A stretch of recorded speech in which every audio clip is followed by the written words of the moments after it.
Master, நம்ம தோசைகளை இந்த மாசமாவது கழிவு வைங்க மாஸ்டர். 4 பேர் வரக்கூடிய நேரம் ஆகி போச்சு.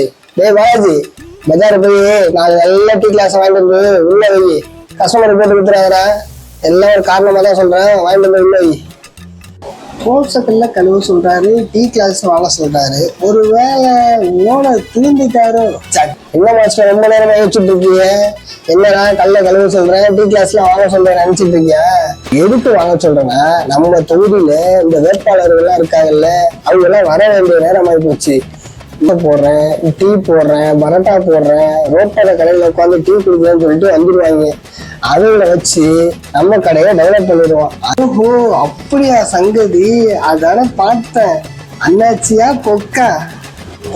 அன்பான வாக்காளர் பெருமக்களே, வருகின்ற மக்களவை தேர்தலிலே நமது தொகுதியில் போட்டியிடும் நமது அண்ணன் காவிய கண்ணன் நமது அண்ணன் கமலக்கண்ணன் அவர்களுக்கு உங்களது பொன்னான வாக்குகளை சிந்தாமல் சிதறாமல் பொட்டாட்சி சின்னத்தை வாக்களித்து பெருவாரியான வாக்குகள் வித்தியாசத்திலே அண்ணனை வெற்றி பெற செய்ய வேண்டுமாய் உங்கள் பாதம் விரும்பி கேட்டுக் கொள்கிறோம்.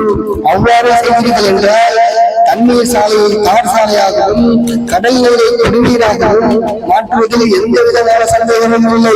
அது மட்டுமல்லாமல் பெண்களுக்கு மாதந்தோறும் இலவச ஃபேஸ் வாஷ்கள், லிப்ஸ்டிக்குகள், மாய்ஸ்சரைசர்கள், ஐலைனர்கள் என அனைத்து வகையான மேக்கப் கிட்டுகளும் மகளிர் வீடு தேடி வந்து வழங்கப்படும் என்பதை தெரிவித்துக் கொள்கிறோம். எனவே உங்களது பொன்னான வாக்குகளை சிந்தாமல் சிதறாமல் அண்ணன் அவர்களுக்கு பொட்டாட்சி சின்னத்திலே வாக்களித்து பெருவாரியான வாக்குகள் வித்தியாசத்தை வெற்றி பெற செய்ய வேண்டுமாய் உங்கள் பாதம் விரும்பி ஏற்றுக்கொள்கிறோம். வாக்களிப்போம், வாய்ப்பளிப்போம். நன்றி. இந்த வந்துட்டா இல்ல போடா அந்த தோசை எடுத்து கல்லு மேல வீட ரெடியா வச்சுக்கிறேன். வந்தா டக்கு டக்குன்னு கிளம்பிடுவாங்க. ஏன் கடை டெவலப் ஆயிடுச்சுன்னா நம்ம சம்பளத்தை அப்படியே ஏற்றிக்கணும். சம்பளம் ஏற்றி கொடுக்குறதுக்கிட்ட போய் பரோட்டா போடு.